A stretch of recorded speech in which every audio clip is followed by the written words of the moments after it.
Doctor, for reading out thanks for your nice introduction. Let me thank Jyotidev for this opportunity and this nice team for this opportunity. When I saw my topic, I was remembered that Innocence dialogue in that movie. Police are the EVT guy. So I don't know whether you understand, but generally, what is the role of thyroid topic in diabetic symposium? But as Doctor rightly pointed out, there is a very big link between thyroid and diabetes, especially type 1 diabetes. So my topic is hyperthyroidism, some case studies. I know you are all either diabetologists or physicians, so you will be dealing with a lot of thyroid cases also. So let us go through some of the interesting hyperthyroidism cases that we meet in our daily practice. So case 1, we have a 40-year-old lady with history of celiac disease presenting with complaints of palpitation and sweating, and she has other symptoms like increased bowel movements, increased appetite, increase in anxiety, and cringiness of eyes, etc. etc. Maternal aunt has thyroid disorder also, and she is a bit tachycardic, mild proptosis is there, thyroid mild tender. So proptosis is a very giveaway sign. I mean, if the patient has exophthalmos or the proptosis, then the diagnosis is only one diagnosis. It's only Graves' disease. It cannot be anything else. So unless the patient has isolated proptosis without thyroid problem, then it's a different story. But proptosis with hyperthyroidism is only Graves' disease, only diagnosis. And of course, tachycardia, fine tremor on examination, moist, warm hands, etc. So you suspect thyroid toxicosis and seen TSH T4. TSH comes back as suppressed. T4 is about 3 times upper limit of normal. ESR also was done, and the blood count is fairly normal. So what is the most likely cause of symptoms? As I mentioned earlier, proptosis is there, hyperthyroidism is there. There cannot be any other diagnosis apart from Graves' disease. Of course, we have to think of thyroiditis in the back of our mind, overactive thyroid hormone ingestion, also can be there, but not in this case. So Graves' eyes disease, like proptosis or exophthalmos, we have to think of Graves' disease.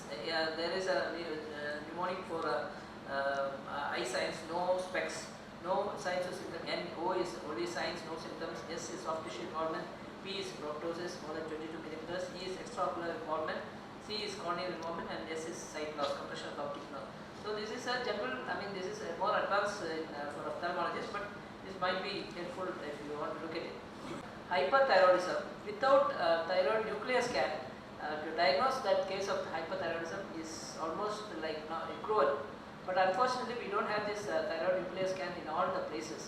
In remote areas or even small centers, we may not have the facility of sending the patient. Otherwise, we will have to send to another center and get the report done and all. It might take a few days, and then it might be a little bit expensive for some of the patients also. So that is a practical problem in getting the nuclear scan. But if the nuclear scan is available, as you can see there, this normal uptake is about 3 to 5%. Then the Graves' uptake is huge uptake in both glands, almost uniform. Then we have a toxic MNG, multinodular goiter, which is toxic, where we get picture like this, and a single adenoma, which is toxic, we get a picture like this. So it's very important that we identify what type of thyroid toxicosis we are dealing with before starting any treatment. Of course, thyroiditis is another thing we have to think of, which I will show in a couple of slides later, how the nuclear scan looks like in such cases. So how do you determine the etiology of any thyroid toxicosis? Of course, we have to look at the detailed history, and then uptake is important. Normal is about 4 to 5%. Then scan is a picture of thyroid hot or not nodules. High uptake can be, the significance of high uptake is that it can be initially treated with anti-thyroid medication, dynamics. And non-hypothyroid states, as you can see there, non-hypothyroid thyroiditis is an option. Thyroiditis, as you can see there is not much of any uptake. This is thyroiditis, that is almost zero uptake in compared to the other uptakes. This is follicular adenoma, as I showed earlier, multinodular, Graves' disease and all. So this is a very typical of thyroiditis. This is virtually zero uptake or minimal uptake in the thyroid. And thyroiditis, because of the liberation of thyroid hormone from the gland, it could be acute, subacute, silent, postpartum, amiodarone induced, etc. etc. And thyroiditis, because it is destructive thyroiditis, it does not respond to carbimazole or PTU, and we have to treat symptoms with beta blockers. And it could be also because of injection of thyroxine medication. Some people purposely inject the thyroxine molecule, they can also cause ectopic thyroid production, hormone production of thyroid tissue in metastatic thyroid disease, liver, goiter or stroma ovary. Also we can get reduced uptake. And of course hyperthyroid high uptake state, we all know, is Graves' disease. toxic nodular goiter, solitary nodules, and of course in pregnancy also sometimes we might get. Of course in pregnancy we don't do thyroid regular scan because it's teratogenic. So, but again the condition stimulated by CG can be high. And pituitary resistance to thyroid hormone regulation, rare condition, can also be associated with high uptake. TSH secreting pituitary tumor almost similar to that. This also can cause high uptake. Now, differential diagnosis, as I mentioned, high uptake can be Graves' disease, multinodular goiter, toxic solitary nodule, TRS secreting pituitary tumor, or SCG secreting tumor. Low uptake, thyroiditis should be the first diagnosis. Silent thyroiditis, iodine induced like amiodarone or lithium, exogenous thyroxine overdose, or struma ovary can also be cause for low uptake. Amiodarone, as I mentioned earlier. And what about antibodies? This is a very important slide. I think most of the physicians should know about this aspect of thyroid antibodies. For thyroid receptor antibody is there, thyroglobulin antibody is there, thyroid peroxidase antibody is there, commonly referred to as TPO antibody. That is commonly used antibody for testing by most doctors. So these are the three antibodies we should know. TSH receptor antibody is hardly requested because it's not done in every lab. In fact, from KIMS itself they send to Bombay for testing because it's not frequently done. So it's not the regular done, but DDRC and other big labs they do it in-house itself. But the expensive test also, it is cost almost 3,500 rupees for a receptor antibody testing. Whereas thyroglobulin and thyroid peroxidase is not that expensive. And I will show you the importance of this thyroid receptor antibody positive in Graves' disease, otherwise called thyroid stimulating immunoglobulin, indicates that anti-thyroid medication will work to control thyroid hormone production. Other antibodies I mentioned anti-TPO and anti-thyroglobulin. So you have to know this differentiation. Graves' disease is almost specific for anti-thyroid receptor antibody, anti-TSH receptor antibody. So if you have any case of hyperthyroidism, please don't ever order TPO antibody or thyroglobulin antibody. Thyroglobulin antibody and anti-TG, that's called anti-TG antibody, and anti-TPO antibody is otherwise called microsomal antibody. These are in Graves' disease, it might be there, but it's not specific. It's specific only for the receptor antibody specific. So in autoimmune thyroiditis, it can be highly specific. So you have to order TPO only for hypothyroidism. For hyperthyroidism, please don't order TPO antibody. It's a waste of patient's money. And type 1 diabetes also we might get TPO positivity, and pregnant women also sometimes we can get positivity. So back to the case. This is obviously the family history is there, and the patient has an autoimmune disease of celiac disease, so most likely is Graves' disease.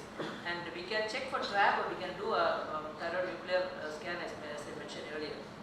And how do we treat? We start off with beta blocker. Patient is symptomatic, hyperthyroid symptoms have to be controlled with the beta blocker. And best beta blocker is old age or very old beta blocker, propranolol. That is the best form because it has no selectivity. Cardiac selectivity is not there. Peripheral selectivity is not there. So it covers all the organs in the body for controlling the over hyperthyroid symptoms. But in asthma patients, that is only drawback. We cannot give in asthma patients. We have to give other drugs like diltiazem or verapamil or something. So beta blocker helps to control symptoms of thyroid toxicosis. Propranolol high dose can block that's an advantage, can block T4 to T3 conversion. But most patients can be treated with metoprolol or atenolol on outpatient setting. It gives sometimes, but usually propranolol might be the best choice. And high uptake states PTO and methimazole or carfentanil are the drug of choice. And de novo synthesis blocked within 1 to 2 hours. It is transported into the thyroid gland where they inhibit the organization of iodine to tyrosine. May also inhibit thyroid hormone secretion. It also inhibits the peripheral conversion. PTU has the advantage.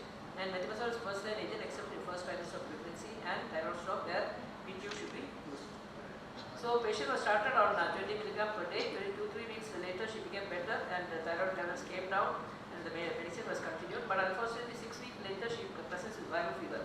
Fever and sore throat. So what should we do? We should always have a back of mind. Any patient on carfentanil or PTU patient can develop severe granulocytosis, and that can present with fever and sore throat. So we have to think of that condition and we have to treat accordingly. If it's a H1N1 or other comes for dengue is positive or something, then we can treat accordingly. But if otherwise there is no other obvious viral cause for the fever and sore throat and count is very low, then we have to stop carfentanil and we have to patient has to undergo radioactive treatment or surgery, whichever is possible in that case. So granulocytosis, 70% will develop within 60 days, and most patients present with fever. And hepatotoxicity is very lethal complication with PTU, whereas black box warning is there. So we should always monitor. I always monitor CBC and LFT for any follow-up patients because this hepatotoxicity can occur even later. But as a check LFT and CBC at every follow-up visit along with full TFT. Full TFT is also very important. And definitely treatment we have to treat for 12 to 18 months, then continue, because some patients may require long term, especially if antibody levels are very high. Radiation treatment destroys thyroid gland and end up needing thyroid replacement, but it can slightly worsen. If the patient has severe eye disease, then it can worsen thyroid eye disease. Surgical resection here, especially if the patient has a diffuse goiter with the nodules inside, then we probably have to go for surgical resection. Coming on to the second case, 73-year-old lady, hypothyroidism. She discontinued medication about 1 week back, and she presents with lethargy, slurred speech, and tachycardic, and stares, lag, very lethargic, and she is confused also, and wrist reflexes, fine trouble is also present. So it presents with high fever also. I think I mentioned that temperature is also there. So we have to think of if the patient presents acutely like that, we have to think of a condition with agitation, tachycardia, and fever. These are the 3 signs of thyroid storm. So we have to think of thyroid storm. So thyroid storm, no, definitely cutoff is there. T3 may not appear as high as suspected because of different conversion is inhibited. Leukocytosis may be there, transaminases may be there, glucose levels can go up, etc. etc. So what is the treatment for thyroid storm? High flow oxygen, rapid cooling if markedly hyperthermic, especially the patient can go temperature up to 103, 104 degrees centigrade. Ice pack, cooling blanket, IV fluid if dehydrated. Propranolol in loading doses or labetalol can be given to reduce the risk of tachycardia and heart problems. So for thyroid storm, usually PTU is first choice because the action is faster and also blocks the T4 to T3 peripheral conversion. So 500 to 1000 milligram loading dose, and every 4 hours we have to continue, blocks the new hormone synthesis and also blocks T4 T3 conversion. Methimazole is blocks new hormone synthesis only. Propranolol should be given in high doses. Iodine can be given because do not start until 1 hour after antithyroid medication, and blocks new hormone synthesis, blocks the thyroid hormone release, and the leukocytin can also be given. Leukocytin is available in the market. And steroid definitely has to be given because steroid will block the T4 T3 conversion, and also prophylaxis against relative adrenal insufficiency, and dexamethasone can also be given in such cases. Coming on to the another case, the patient 72-year-old lady presenting with cardiac arrhythmia, treated with amiodarone for the past 1 year, now presenting with the thyroid toxicosis. TSH is undetectable and free T4 is very high. So initial evaluation to help determine the patient has amiodarone-induced hypothyroidism.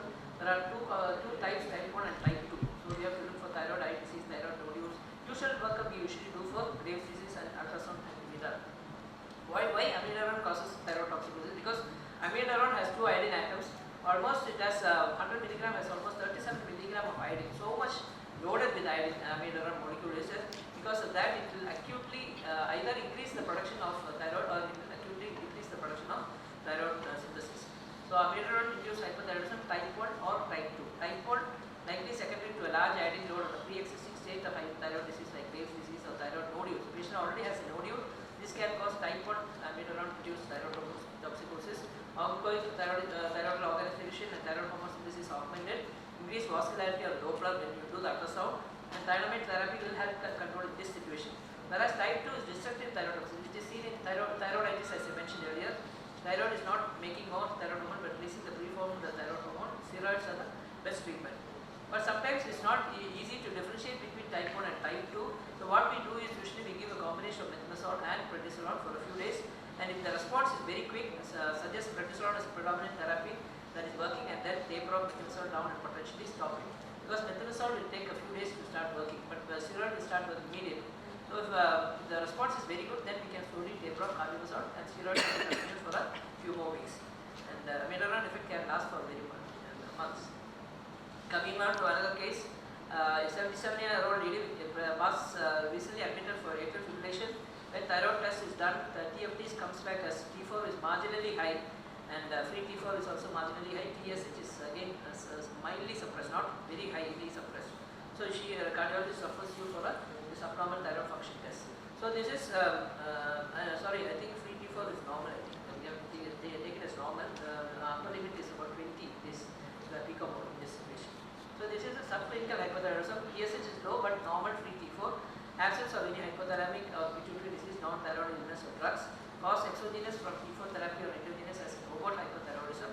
2% of population can develop subclinical hypothyroidism. Annual incidence of these patients developing frank hypothyroidism is about 5%. So So what is the risk of subclinical hypothyroidism? As you can see in this slide, the patient having low TSH and atrial fibrillation is much higher incidence of atrial fibrillation when compared to a person with a normal TSH or high TSH. So low TSH can be a risk factor for atrial fibrillation. And prediction for mortality risk is also higher with the subclinical hyperthyroidism. So both studies have shown that BMD decreases with prolonged subclinical hypothyroidism, postmenopausal women especially, and especially the women with more than 65 years with TSH less than 0.1. And about 1,000 patients they have done, and the independent fracture is in men only. And if you want to look up for any guidelines regarding hyperthyroidism, you can look up this 2016 article, very nice article, came in JCA, it's free text available in the Google. You can just Google and you can go through more details. And they have recommended if TSH is persistently less than 0.1, and the treatment of subclinical hyperthyroidism is recommended in all individuals more than 65 years old. You have to look at this aspect. If the patient is having subclinical hyperthyroidism and age is more than 65, then they strongly recommend treating the patient with a low dose of neomercazole. The patient does not require high dose, just a 5 mg once a day or even once in 2 days is fine to control this level of subclinical hyperthyroidism. If the patient's symptoms, if the patient is more than 65, then if the less than 65 without risk factor, then we have to think about it. Might not be required, but sometimes I give because the board patient might have concomitant osteopenia. It might be good to check a DEXA scan if the patient has osteopenia. It's better to treat such patient even if the age is less than 65. So this is the table which shows that age more than 65, there is no doubt you have to TSH is less than 0.1, you have to treat. Within 0.1 to 0.4, I will still treat because there is a risk of atrial fibrillation and bone problem. Less than 65 with comorbid heart disease, we have to treat. Osteoporosis, we have to treat.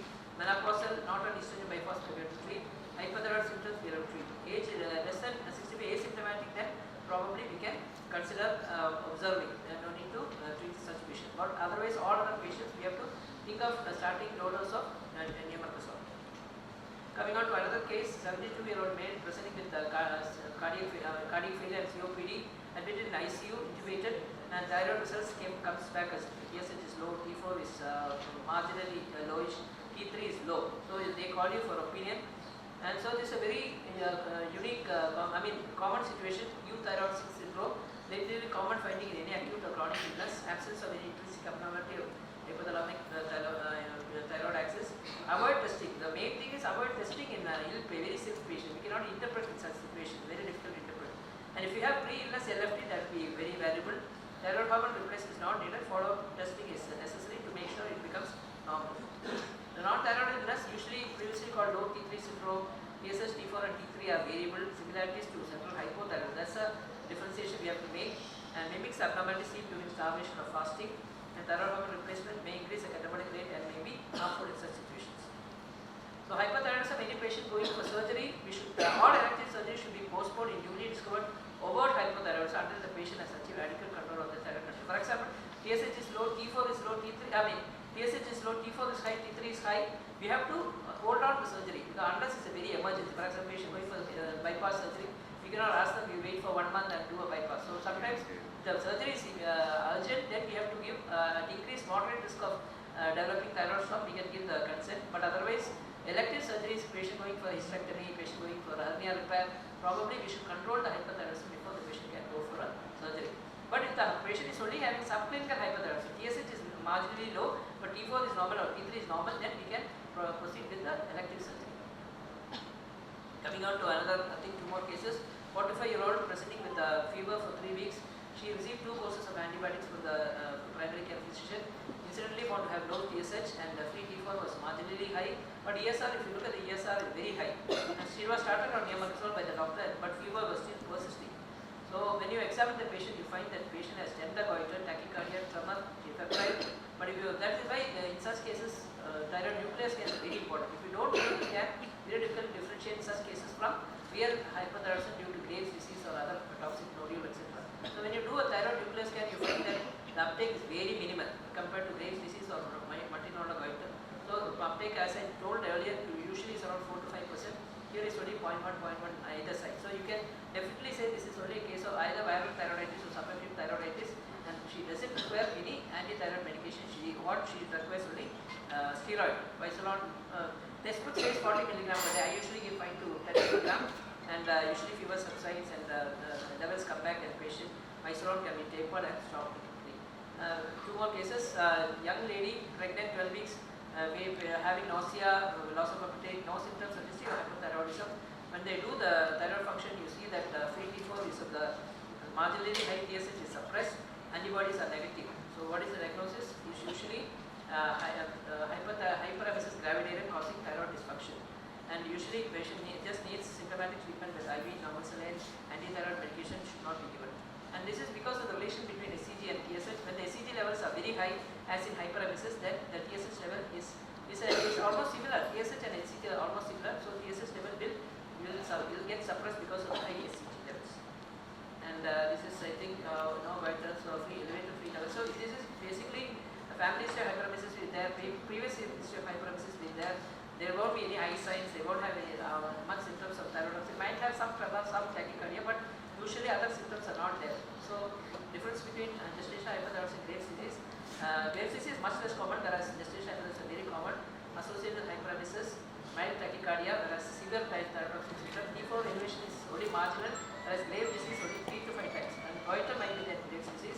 Thyroid receptor antibody is very high. Maternal effect and fetal effect is there, needs thyroid antibody, whereas this is self-limiting. So recommendation, only supporting treatment is required. Management dehydration and hospitalization required. Antithyroid drugs are usually not required for hyperemesis. Coming on to our last case, this I think is the most important case probably I will know. Graves' disease patient started on neomercazole 10 milligram BD. As you can see there, the GP started on medication when the T4 was high, TSH suppressed, started on 10 milligram BD, weight was 70 kilograms. She was symptomatic, and after some time, after 3 weeks, the patient came back with TSH still low, and the GP increased to 30 milligrams. But weight gain is there, symptoms almost settled now. And after 3 weeks again, TSH low, the GP increased to 40 milligrams, then referred to us, and weight was going up. So actually this is not a case of hyperthyroidism not controlled, it's a case of not doing a free T4. We should always do free T4 when we follow up any case of hyperthyroidism, because without free T4, TSH will take a very long time to normalize. You cannot just depend on TSH to see whether the hyperthyroidism is controlled or not. As you can see there, from 4.2 it has nicely come down to 2.1. So I actually decreased the dose of carbamazepine